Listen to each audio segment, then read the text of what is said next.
Welcome to Said in Stone, an Ozinga podcast, where we converge with industry leaders, our own expert coworkers, and others on what we've made, what we can build on, and the legacy we'll leave behind.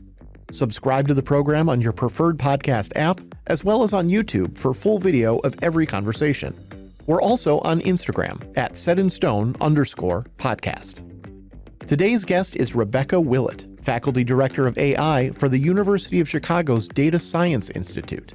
Prior to joining the University of Chicago in 2018 as a professor of statistics and computer science, Rebecca served on the faculty at both Duke University and UW-Madison.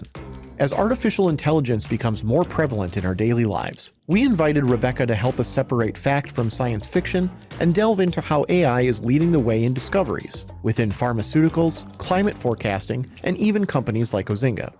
Here's this week's conversation, led by Ozinga CEO, Marty Ozinga. Becca, it's great to have you. Thank you so much for having me, Marty. I am just delighted to be here. Yeah, I've been excited to have this conversation. There's just so much going on in this world of AI, artificial intelligence. So I'm excited to have a conversation with you from more of a layman's point of view, if you don't mind. So I may ask you a lot of questions just at ground zero. But before we jump right into the technical aspects of things, I'd love to, if you're open to it, hear more of your professional journey to get to the point where you are. I learned earlier that you grew up in the Chicago area, and just a little bit more of your journey and sort of your passions and your interest in what has led you to the point where you're at. Yeah, like you said, I grew up in the Chicago area in Plainfield, just down the road from here. And I always was curious about math and science. I remember in middle school, we watched a video about how they were trying to implode a building. And they wanted to set up all of the explosives in a way so that the building wouldn't collapse onto the neighboring building. So really kind of the opposite of what you're trying to do with Ozinga. Yeah, no, but we love big blowing up things too. So but that's interesting. Yeah, so it was really gripping. I thought, okay, if I can use math to blow things up, that could be kind of fun. Yeah. But I think also, my teachers just encouraged me to be really curious about math and computing, which I loved. And so I continued studying that when I went to college and then continued on to get my PhD. So I went to Duke University and studied electrical engineering and continued on to get my PhD at Rice University in Houston. And I focused on electrical engineering in a way that let me use computing and data to extract complex information. So things like improving the quality of images when you get a CT scan or a PET scan, or improving the quality of MRI or radar. And that was just a really fun way, I thought, to use math and computing and also hopefully make a positive impact.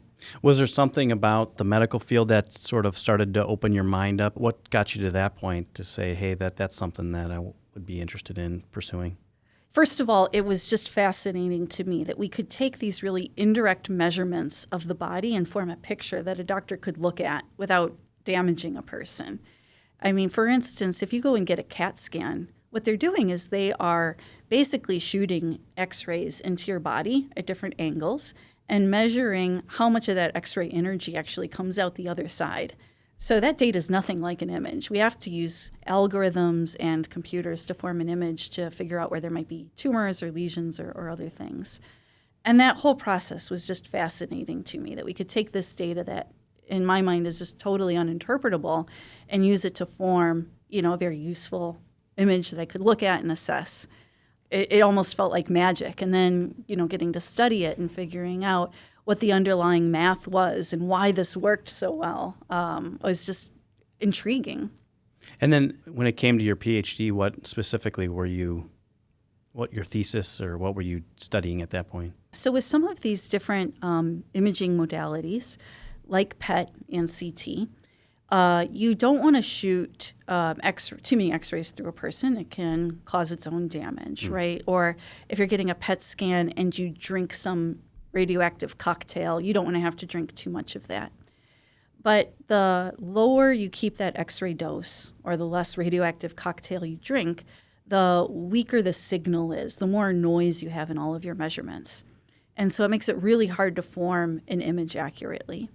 And so I was studying how we can use statistics in order to devise more sophisticated methods that would be more robust to noise and give us higher accuracy without damaging people by having high Sure. X-ray doses. Yeah.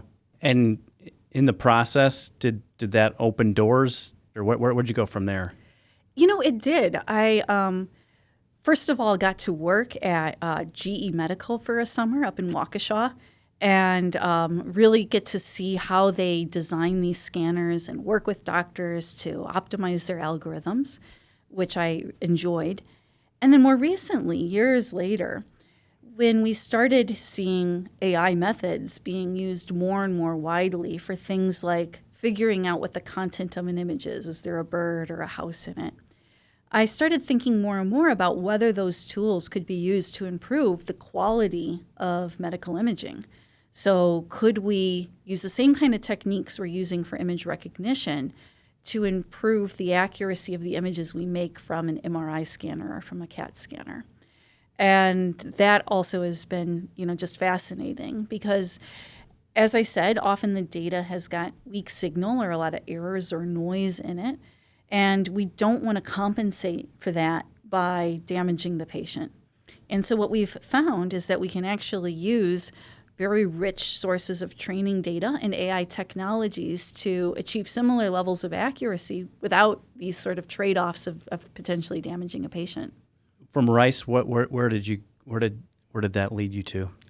I had my first job as a faculty member at Duke. I went back to Duke and worked there for 8 years. And then I worked at the University of Wisconsin in Madison for another 5 years. And then I moved to the University of Chicago in 2018. And it's a delight to be back in Illinois. Welcome back. Thank you. Yeah. What do you find in general from one place to another? Is there, I'm sure there's differences, but I mean, what the sort of the culture or the emphasis of the work, or what was driving the moves? Or well, with the moves, I think there's always a balance of different things that we look for, right? Proximity to family and Sure. considerations of dual careers within a family, as well as just intellectual stimulation. And I've been really happy at each of the places I've worked. I think one thing that I love about working at universities in general is that I'm always surrounded by people who are very curious. They want to understand why something works. It's very fulfilling to build something that works, to build a gadget, to build a system. But pursuing that kind of curiosity-driven research, I think, reveals unexpected trends or unexpected potential that I've always found really exciting. in general, like I find in our world, there's always the tyranny of the urgent, and it sort of keeps you. There's a danger that it keeps you from getting to the root or the why of what things that you just sort of accept that these things are either broken or they're working, whether that's the lights or the concrete plant or whatever, and having that freedom or that bandwidth or that sort of collaborative space where you can really have the bandwidth to get into those deeper questions, I would imagine is very stimulating. Yeah, I think that's right. And I think also, in a university, you're bringing together people with all different kinds of expertise, right? So it's not like I'm working in a group with a bunch of people who are exactly like me, but I'm down the hall from physicists or chemists or geoscientists or social scientists. And that lets me, learn about new ideas and new approaches that I think is a lot of fun.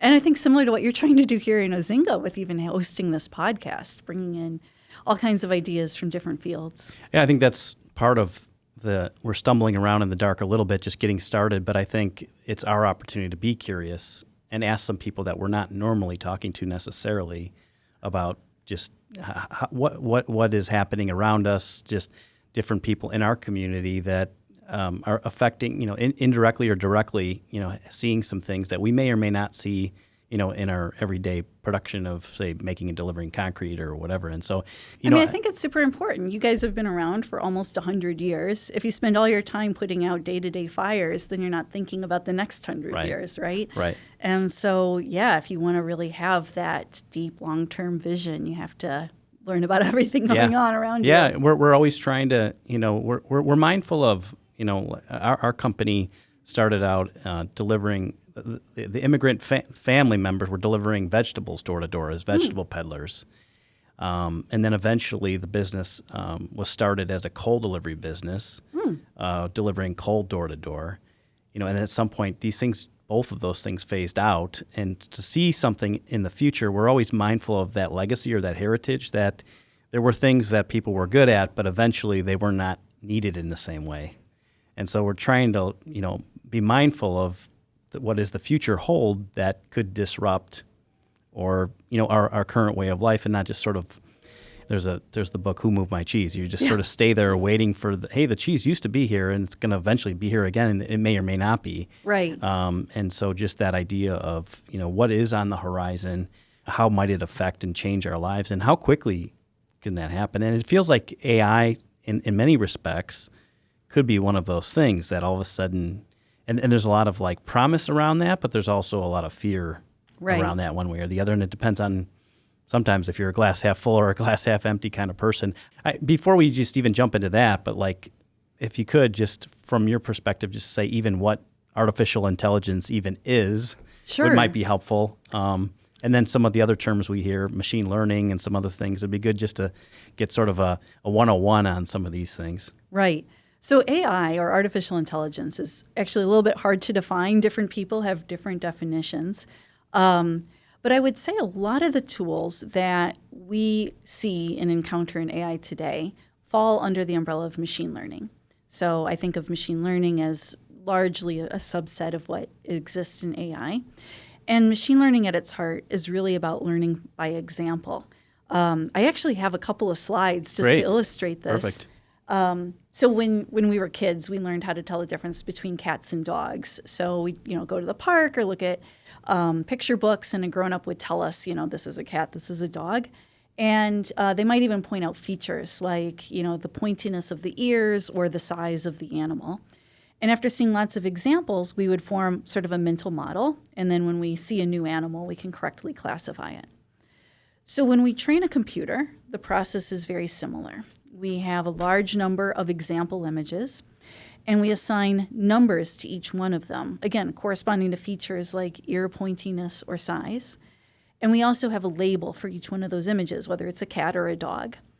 And so then what we try to do is train a computer to build a model for what differentiates a cat from a dog. And the way that model works is we would basically take these features like ear pointiness and size, multiply each one by a number, add them up, and see whether it's above or below some threshold. And based on that, we would declare it's either a cat or a dog. And so what we're doing is we're using all of these examples, this training data, to figure out what the correct value of these weights are. Now, this sounds super simple in the graphic, we're just like drawing a line on a simple plot. But this is really the basic building block of most of machine learning methods used today. So we can generalize this idea. Instead of just having two features, we could have a bunch of different features. Or instead of having a threshold, we could have a slightly more complicated, activation function.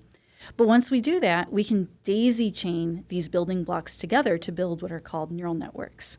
And That's another term you hear often. That's right. Yes. So this is what underlies, different image recognition tools, the generative AI tools like DALL-E for generating new images. Neural networks underlie generative text things like ChatGPT.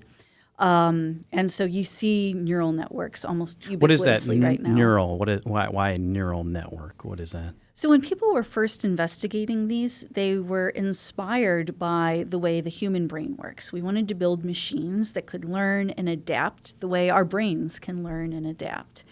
And so we would build computer systems that were based on a similar model where we've got a bunch of different neurons in our brains, and they are connected and communicating with each other in order to learn how to perform various tasks. But the way I described it, where we're taking weighted sums of inputs and, applying different nonlinearities like thresholds, is really just sort of the core operation of these groups of neurons. Your example reminds me of on my iPhone where my kids labeled us all dad, mom, and all our names, and I just, search for dad or search for mom, and it pulls up all the pictures of me or my wife or. Yeah, it's remarkable, right? It is something. Right. Or even a boat, or it's kind of a nice feature on the phone that you can search through thousands of pictures for, a a dog or a deer or a boat or it's pretty intuitive that way. That's right. Yeah. And those tools are definitely using neural networks at their heart. And so, yes, they can identify different people. They can identify different objects. In general, there's kind of two main areas of modern AI. One is discriminative, and that's what you would do to, for instance, take an image and discriminate whether it is a cat or a dog or a boat or what have you. And the other is generative. So generate a new image, generate a new paragraph of text. And we just see major advances in both of these areas. How far back do you go with, some people are like, well, AI has been around since the 70s. Just different people say different things. And I'm just curious to better understand the history of how we got to where all of a sudden it feels like a critical mass of everybody's talking about AI. Yeah, no, these ideas have been around for decades. There were teams developing the principles of, neural networks and how we use training data to set these weights back in the 80s. Some of the early ideas stemmed from the 70s. And it's been a steady stream of progress since. And so some of that progress has just been in foundational elements, like how do we actually construct these neural networks? How do we build these daisy-chained systems that I described? Some of it's been on building better computer systems so that we can scale these things up. So they work at small scale, but they work even better when we have huge networks and huge amounts of data used to train them. And I think that's one of the big things that's changed in the last few years is that we've gotten to a point where the scale is so large that these things are behaving in a way that's maybe more powerful than we had anticipated in a really, exciting but potentially risky way. So the core ideas have been around. Academics have been studying them. People in industry have been studying them. But there have been, a number of different points where all of a sudden we take this, giant leap forward. Some of the leaps have corresponded to our capabilities in image recognition, telling us what's inside an image. Some have been in areas of the sciences. So AlphaFold, for instance, is using the same kinds of tools from AI and machine learning to predict the structure, the 3D structure of proteins. And by doing that, we can potentially accelerate the process of designing new drugs or pharmaceuticals. And that was a major advance that's been inspiring for many people. We've seen major advances in generative AI, like text generation. That's another term, generative AI. What is generative AI versus just AI? So when people talk about generative AI, it means really we're trying to generate something new, generate a new image, generate a new piece of text. So it's different than just assigning a predicted label to something like we were talking about with the cats and the dogs. Okay. And so people had been studying trying to generate text automatically for a long time, but recently, within the last couple of years, we've just seen major leaps forward. And in part, that's been driven by really sophisticated large-scale computer systems, really large data sets where we've scraped as much text off the internet and from every other source we can find as possible, and some advances in how we build these systems, how we construct the neural networks and train them. Has any part of that acceleration sort of surprised you, or did you see it coming, or what from your perspective? Yeah, there have been a number of surprises. I think many of us were really blown away by some of the ChatGPT capabilities. And of course, now there's many models from a number of different sources. That's one of the things that surprised me, how like, I don't know if you call it copycats or people who just within a short amount of time seem to keep rolling out similar types of technology. I mean, I think a lot of these tools developed in sort of an open science environment where there is this culture of trying to build the best systems you can and publishing what works and what doesn't. Some of that's been rolled back in recent years and things have gotten very competitive.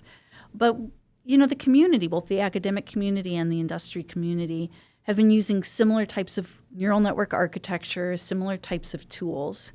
I think what really surprised people was how much better these methods could work when you really scaled it up, when you made the computer system, when you made the architecture, when you made the data sets 10 times larger. I think people didn't expect how much of an improvement that would yield. But once we realized that, then it was possible for others to copy that investment and see similar gains.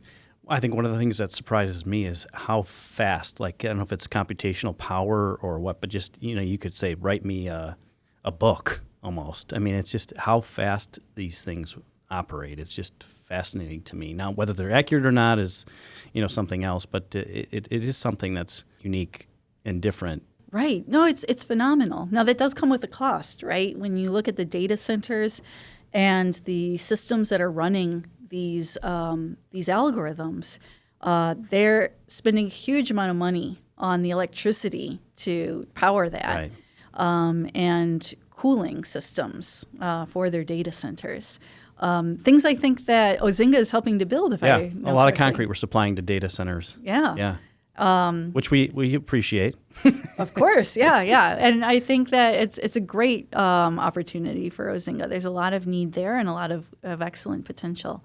But nevertheless, that speed comes at a cost, right? And so I think another thing that many people are studying is how can we reduce that cost? Now that we know what the capabilities are, can we actually scale back the size of these systems, the amount of electricity that's required, and still maintain the accuracy and the speed that we're seeing today?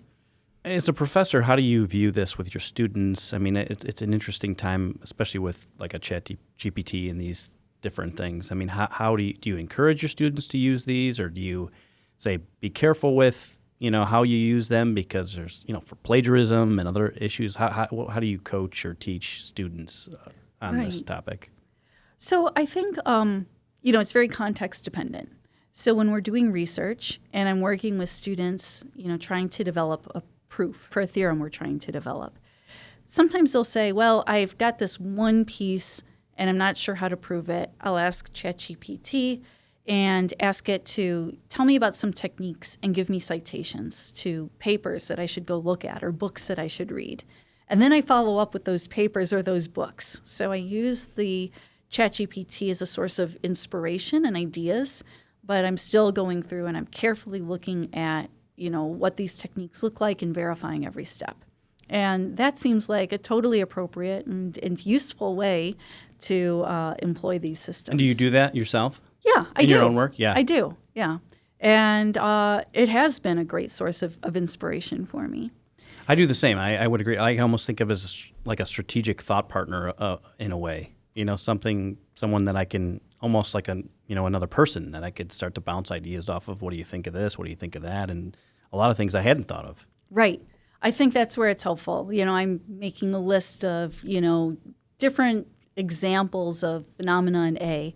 And maybe I know a few off the top of my head. I asked ChatGPT, and it might return those few, and then a few others that I hadn't thought of. And it's very thought-provoking, great source of inspiration. I also see students using it when they are trying to code. In fact, I had to do something just the other week. I was, preparing for some site visit for a grant that I have, and we needed to draw a diagram of a social network of all the interactions of all the people in the institute. And I used it to help me develop the code to make that graphic. And it was very helpful. And when things didn't work, I could go back and forth with it and ask it, what's happening at this point? Can I learn how to improve this? How can I improve it?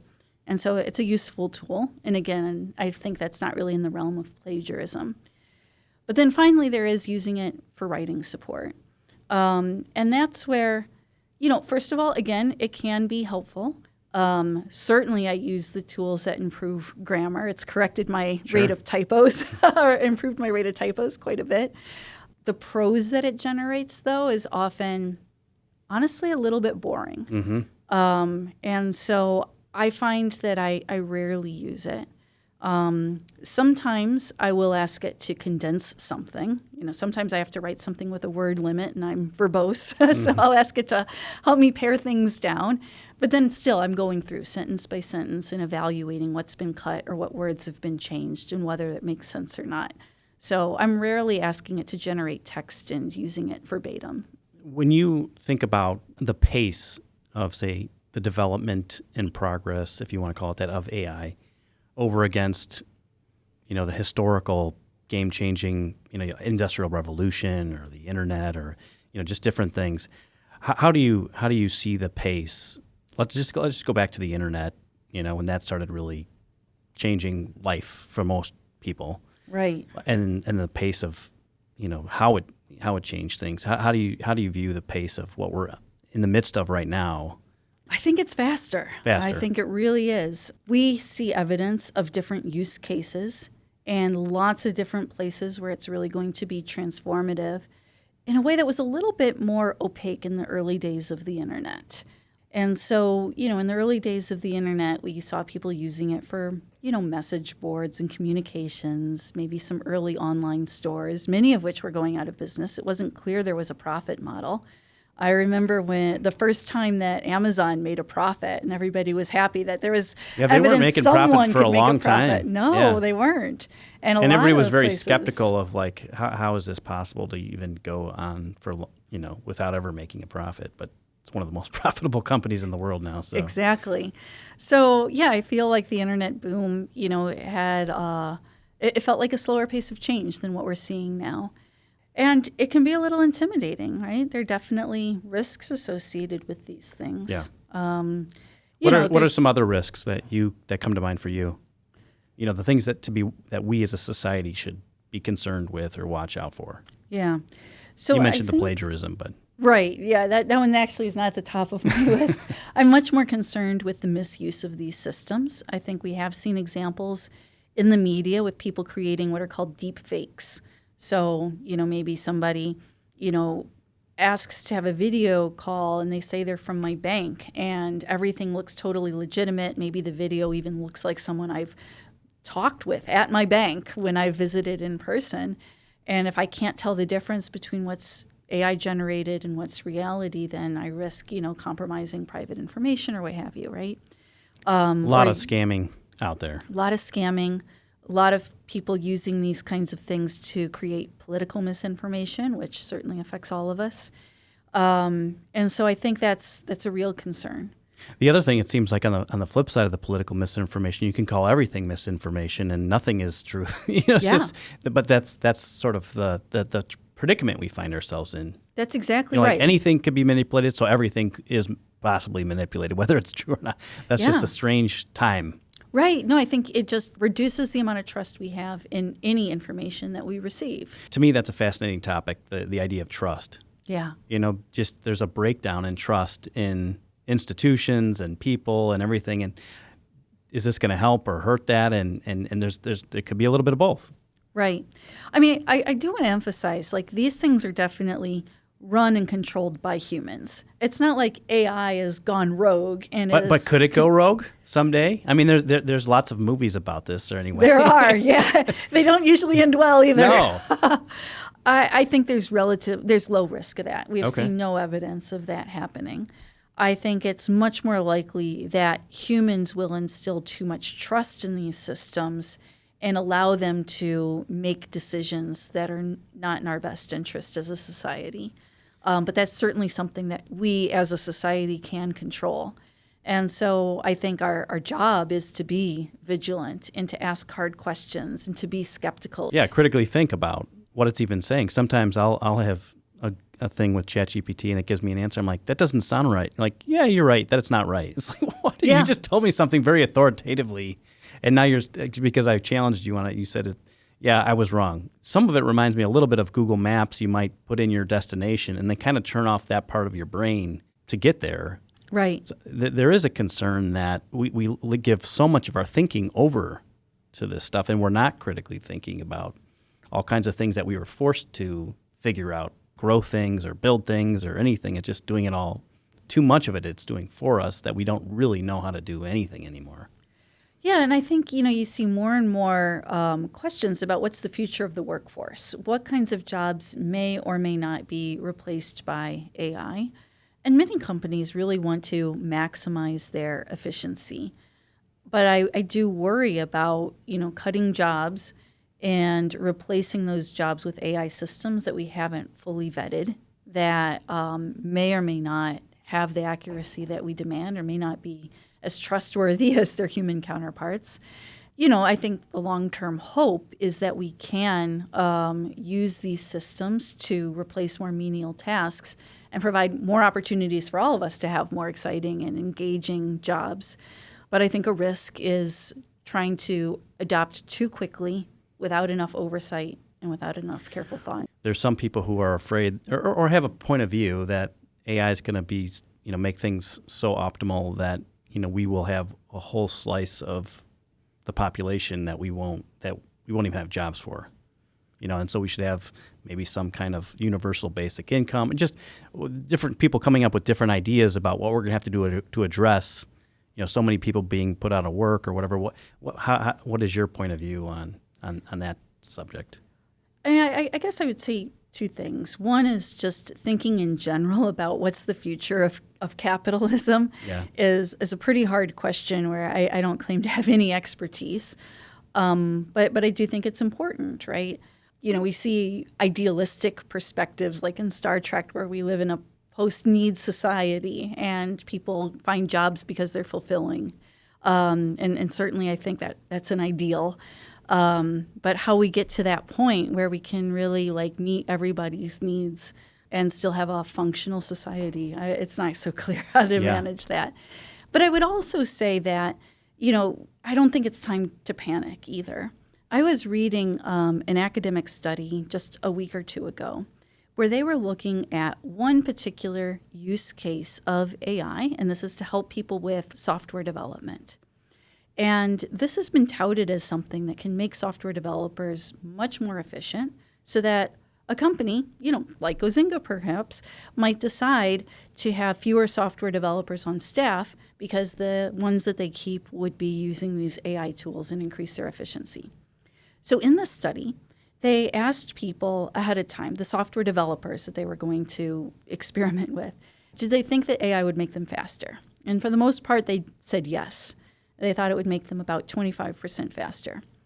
Then they had them do some tasks, some software engineering tasks. Half of them got to use AI, and half of them did not. And they were selected at random. And the ones who got to use AI, they said, did you think it made you faster? And they said, yes, on average, about 25% faster. And in fact, they were 25% slower. Now, these were experienced software developers doing a task that they had experience with. And so I think the lesson here is that we just don't fully understand where there are efficiencies to be gained, that it's a more nuanced view and it's not uniform. So maybe these tools are extremely helpful. For instance, when I'm making a social network diagram, I've got no experience in that, and I just need something quick. And maybe they're going to have very limited efficacy in settings where we really need deep technical expertise in something specific. Maybe our existing human software developers are doing a great job that cannot be surpassed by AI. And so I don't think we're at the point where we need to worry about total economic collapse. I think we're at the point where we need to think carefully about what are the right use cases, what are the risks, what are the trade-offs, and kind of carefully and soberly navigate through this. I'm understanding more and more this topic, like from a geopolitical, like what you read from that standpoint. Like it's almost reminds me of a space race or an arms race. Yeah. How do you view like American competitiveness and like the need to invest in these things, and as it relates to other countries, and is that a field that you're monitoring, or is that something that you're paying attention to, and what's your perspective on it? I'm not an expert in this, but I do see many news reports about defense departments in many countries actively investigating how they can use AI for a variety of different tasks. And I know that that's true for countries that we often see as adversaries, and I know that the United States is also investigating this. And it's a worry, right? Yeah. I mean, this is a really powerful technology. And, when we've looked at new technologies in the past that have affected potential for war, let's say thermonuclear weapons, it was a very different situation because we could carefully monitor who was developing those technologies. We could make treaties for nonproliferation, and we could monitor whether people were honoring those treaties. With AI, I think it's a very different world. It's much harder to know who may or may not be using it, in what contexts. And so it's much harder to have, peace agreements or other kinds of bilateral treaties. And so, we talked earlier about things like deep fakes. Mm-hmm. If we can't tell if our adversary is making a deep fake or not, then it's much harder to know whether they're misusing this technology.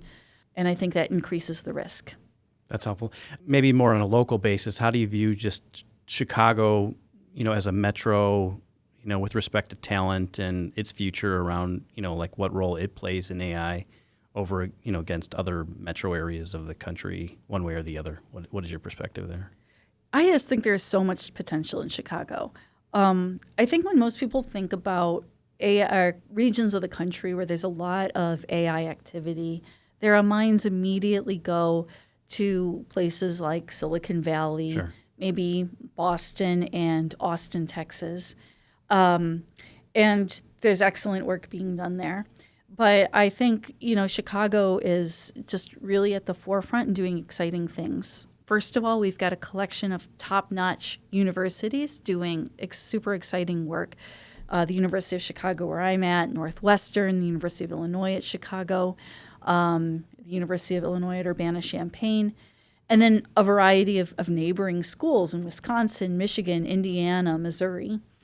And so is there collaboration across all those, or is it pretty on their own islands, generally speaking, when it comes to the community of, say, AI related to AI? Or there's a lot of collaboration. Okay, that's good to hear. Every year we have a Midwest Machine Learning Symposium. We bring together students and faculty from all of these different states and attract a lot of industry as well. So yeah, it's a great community. I visit all of those schools regularly. But I think that academic community is coupled by the national labs. We've got Argonne and Fermi Lab, who are doing really amazing work in integrating AI into the scientific discovery process.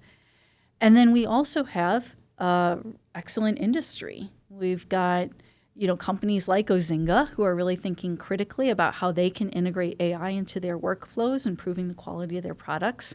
Insurance companies that are based here who want to use AI to make better forecasts.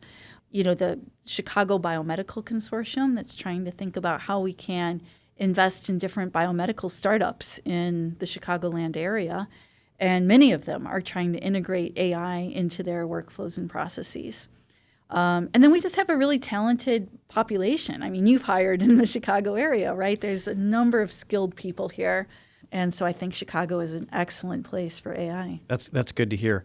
When it comes to like sort of our own competitiveness or even getting back to this issue of employment and young people and the next generation, how do you feel like our academic situation, like elementary school through high school through the universities, how are we doing the job we need to do to prepare people to be in this new world order, if you want to call it that? Yeah. And if not, like how from your chair, like how can we better prepare people for what's coming in this realm? Right. Excellent question. And this is something that we're constantly thinking about at the University of Chicago. And then I think about it all the time as a parent, too. And it's tricky. I think these tools are going to be a part of our lives for a long time. And so we would be remiss if we just ignored their presence and didn't help students understand the best ways that they can use them to accelerate their learning and to conduct research or to just be productive in whatever field they're interested in. At the same time, we don't want to overfit to the technology of today because there's every reason to expect it's going to look totally different in every 5 couple years. days, it feels like every few weeks or something. It's difficult to keep up with. Right. So we are not trying to train ChatGPT version 4.1 Right. jockeys, right? And so we constantly focus on teaching students the fundamental principles. And I think that's going to remain a focus. The hope is that by really understanding the fundamentals, then people will be able to adapt to changing technologies. And that's really the goal, I think, of higher education in general, especially at the University of Chicago. A couple things that come to mind for me just as you're talking. One is just the state of higher education in America, like the perceptions of it and the criticism around some of these institutions, one way or the other, and some of the headlines that have happened. And I don't mean to get you to wade into any controversy here, but I am wondering about in general, like just critical thinking. Like when I went to college, and I'm a big believer in college, but so much of it was about critically thinking about the world around you, and just asking, just not taking things at face value. And are you finding that that's still a part of the curriculum? I'm just curious how, because it seems like that to me is as important as ever in a world of just getting, very authoritative answers just put out at you, but still asking the question of, well, is this right? There could be bias in it. There could be all kinds of things embedded in it that are just not correct. Right. And that we still really critically think about things. One other quick example, going back to my Google Maps thing, it dawned on me that maybe my kids don't necessarily know the grid system of Chicago, and I'm explaining, well, do you know, like when you have these numbers, what these numbers, you can plug in your destination. I use it on a regular basis more for traffic, right? Help me with my time to get somewhere. But there's a whole underlying principles to critically think about. So if it said, hey, do this, you still know the fundamentals of it. That's important. Anyway, I'm just No. I think we grew up in an era where you went to, I did anyway. You would go to the AAA and you would get this big map with your triptych. Yeah, and street street guide. Yeah. And you would just have an this atlas map that you. Right. And you just had this global view of the city and where you were going and why. And I think sometimes when we use Google Maps, you're always looking at where you are in the immediate neighborhood, and you kind of just lose sight of that, right? You don't need to use that sort of bigger picture view. And so I'm sure my own kids have a different kind of understanding of the layout of Chicago than I do. Yeah. And so, I think the way that we use these tools and integrate them into our lives can change the way that we perceive things and the way that we think. And this is what we have to think about when we're designing the next generation of educational structures and systems, right? And I think you're 100% right. Critical thinking is crucial, not only because that's something that we've valued for decades, but because as we start having these AI tools, and they do have limited veracity in some places, right? They're not always trustworthy. We need people to be able to look at them and think critically about them. Are they self-consistent? Are they making logical fallacies? Are they producing references that I can cross-check? And I think, training people to know what to look for and to figure out ways that they can verify the outputs of these systems is just absolutely essential. Yeah. I think even just talking about it, that we have to, they have to be challenged. Right. They can be helpful, but don't accept them at face value. And another thing I'm curious to understand from your point of view is, the next wave of and I know this is difficult to predict, but I'm just curious to better understand, if from your chair, if you can sort of give us a sort of a view of what you see coming, if there is, that ability to do. Not to put you on the spot. No, not at all. I see a lot of work being done in AI and science. So 2 giant examples are using AI to accelerate drug discovery and using AI to improve weather and climate forecasting. With weather and climate forecasting, we've been doing this for a long time, but those methods would run on giant supercomputers, and we wouldn't be able to accurately assess uncertainties.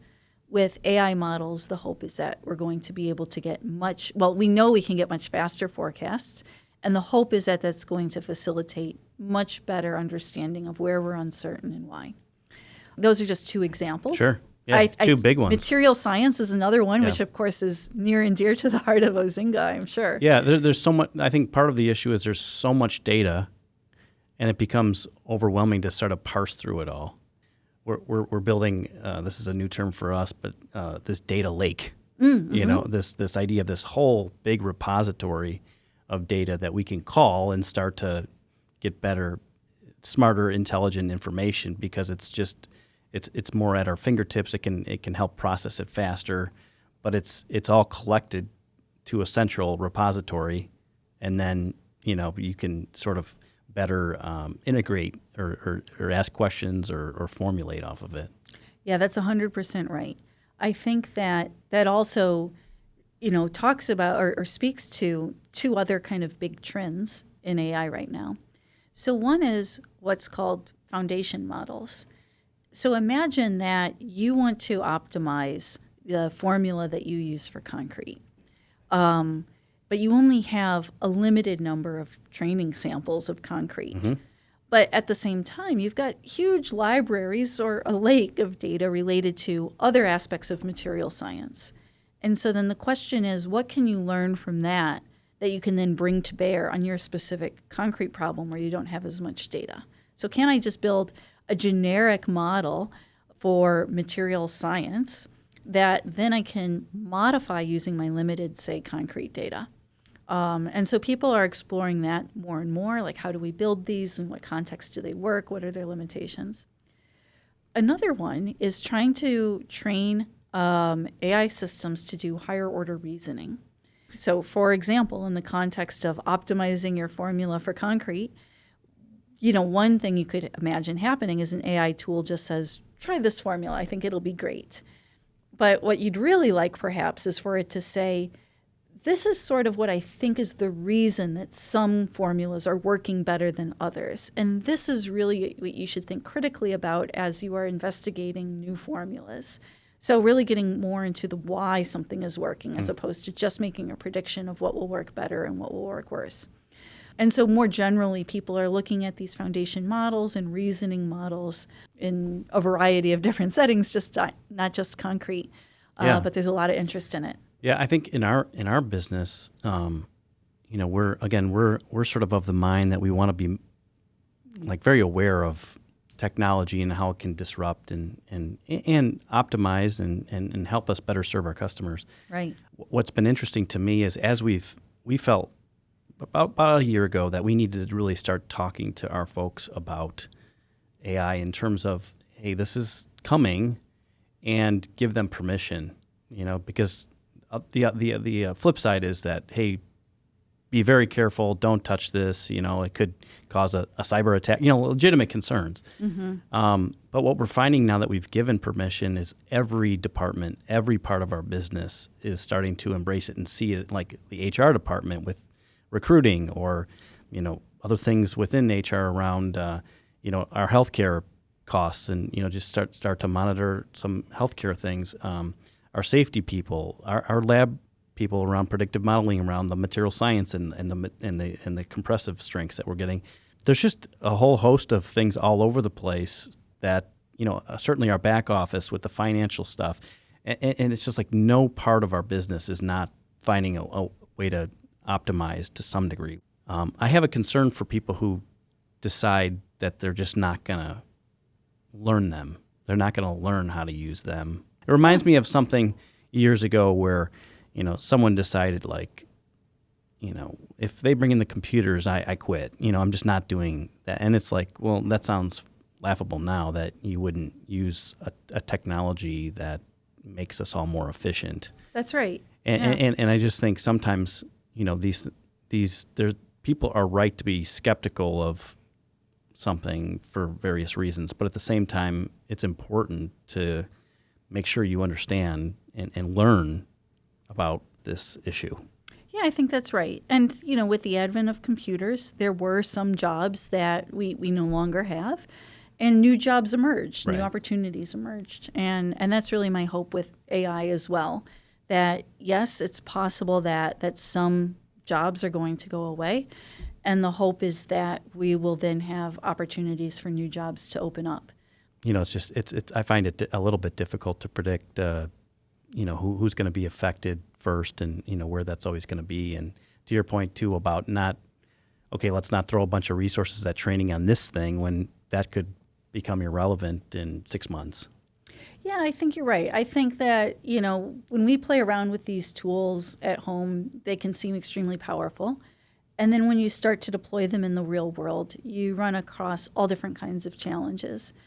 And so, just as an example, I was, flying home last night, and there was an issue with my flight, so I called the airline, and they were using some of this automatic speech recognition technology.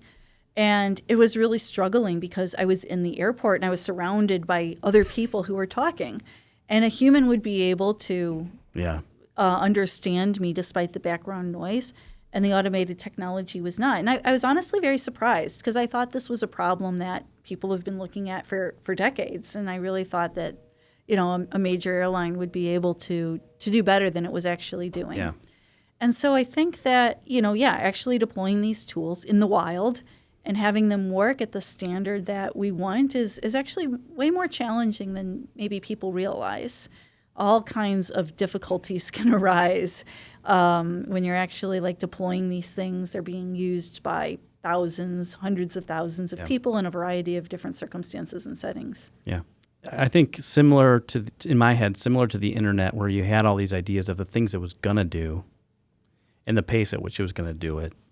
I think that we're going to be surprised as to I think something's going to sneak in and do things that just surprise us in terms of it just feels so natural. Oh yeah, that's just handling that now, over against something that maybe we thought is just going to totally do, and it's much more, to your point, much more difficult. Yeah.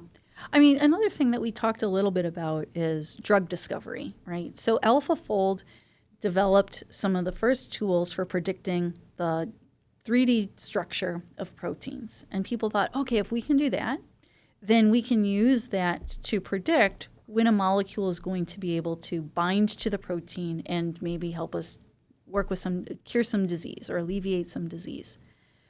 And it's been way more challenging than perhaps some people thought, because we don't only care about whether the molecule can bind to the protein. We also care about whether we're going to actually be able to synthesize this in a lab. We care about whether it's going to be toxic to a person. We care about whether it's going to bind to other things besides just the protein that we're targeting. We care about whether, or what we're finding is, what we know is that the structure of proteins that we've measured in the lab that we use to train AlphaFold can be different than the structure of proteins when they're inside of our bodies in the presence of other molecules in our cells. And so the actual task of predicting whether a drug is going to be good based on a tool like AlphaFold is ignoring a lot of context that makes the situation way more complicated.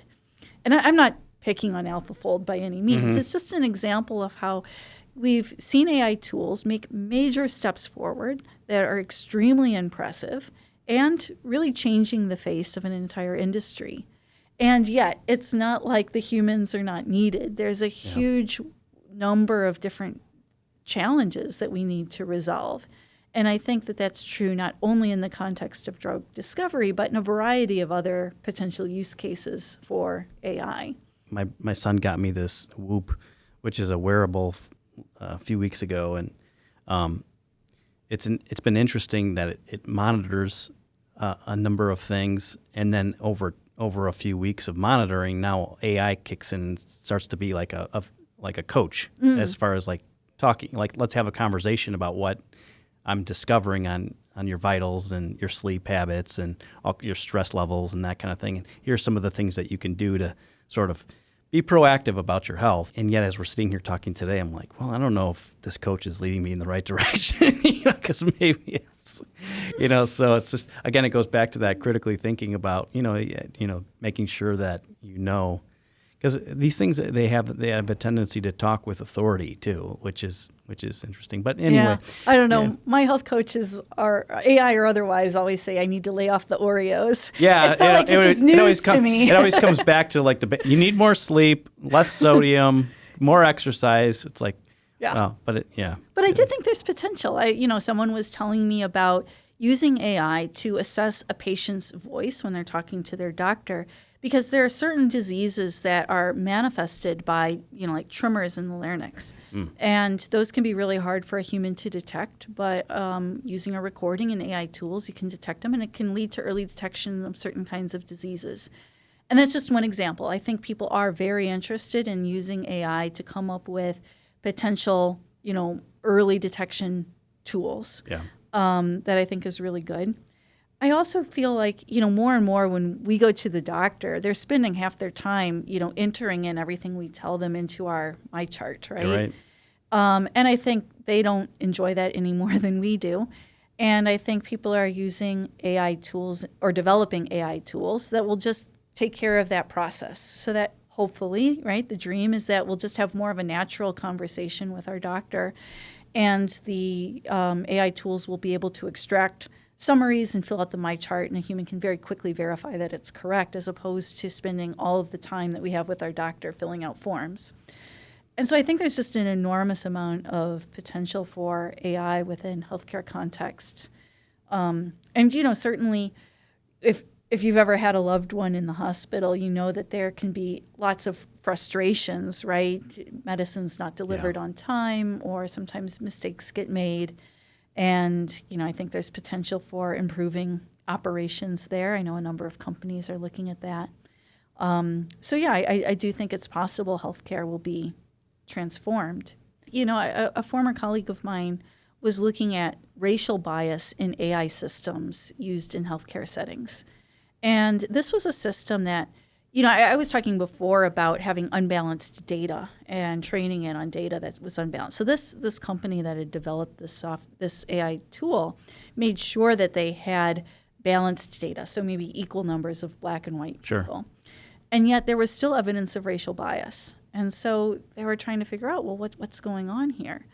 Well, what they were trying to do was to train this AI system to assess the extent to which people were going to need different healthcare services. But need is a hard thing to measure. So they used a proxy for this, and instead they were measuring healthcare expenditures. And they were training the AI system to predict that. But the way that different people access the healthcare system can be very different, right? Some populations use the emergency room more than other populations. And things like that can have a racial correlation. And so because of these sort of, complex socioeconomic trends within the U.S., they were training on a signal that was a little bit different than what they really cared about. And that led to these racial biases, despite being super careful about the data. And so we can have, these unexpected behaviors manifest in very high-stakes settings, right? Healthcare, using AI to decide who should be let out on bail, using AI to figure out rates for mortgages or other financial decisions, things that we all should care about very deeply. And so I think figuring out the right way to safeguard these tools is super important. Yeah, again, it just reminds me of this idea of critically thinking, like just not accepting that a machine is telling us something and therefore it's right, the truth or good or just or best for our health or whatever. So, right. I think we as citizens, really need to put pressure on our representatives to say that we demand a certain level of accuracy in these systems when they're going to be deployed in these high stakes settings. Yeah. I would love to know more about what Ozinga is doing with AI. Yeah, so I think in a lot of respects, we're learning every day what it can do. There's all kinds of, simple things like, we have a meeting where Teams is on and Copilot is recording the meeting and then summarizing the meeting for us. And, it's an interesting tool to be able to do that. But even like in our R&D lab to like parse all kinds of data and do predictive modeling around, the strength of concrete and to make low carbon concrete and to have ideas about how to make low carbon concrete and, just a host of other things like in our maintenance people are starting to learn, how to use, around preventative maintenance and what to see things. And so I think the biggest thing we're learning right now is that there's just so much unstructured data all over the place. There's a term around here, and it's, again, not something we made up, but like this democratization of information. We're trying to just be more transparent with it where it's appropriate, to think like an owner on how to use the information to help you make better decisions that optimize things or just make us better at running the business and serving our customers and just any number of things that make a job more efficient and better. Yeah. So that's great. Yeah, That's many cool things in there. I think the preventative or predictive maintenance stuff is super interesting. I think we all think about these trade-offs when we go to the dentist, right? Like, what should I pay for now? What should I put off to later? And what are the risks? And I feel like, it's got to be the same with heavy machinery, right? Yeah, I mean, you certainly don't want to be in the middle of a big pour and have the plant break, and yet, you could just sort of have regularly scheduled things that could be inefficient and wasteful too. It's like Right. change the light bulbs when it's still got lots of life left, or just any number of things. Sure. And we've always had data, but it could be at some point like analysis paralysis. Like it's just so much to wade through, and it just gets overwhelming. Yeah, I think people are very smart and want to really kind of contribute. And I'm hopeful that, with this democratization of data and science, that hopefully we'll have way more opportunities moving forward. I think I'm an optimist. My wife says I have rose-colored glasses, but that's the way I look at this technology too. I think it's going to be very helpful for us, and yet we want to be mindful of the perils and pitfalls of it too. So thank you for being here, Becca. It's great to spend time with you, and I feel like I could talk all day about these things, and I've learned a lot though in the time we've had, and again, would love to have you back at some point in the future. My pleasure. No, thank you so much for inviting me. It was really a delight to chat with you. I've seen your trucks around all while I was growing up in the Midwest, and so just delighted to be here. Great. Thank you very much. Thank you. Make sure to subscribe to Set in Stone on your preferred podcast app, as well as on YouTube for full video of every conversation. Keep up on our social media and company updates over at ozinga.com.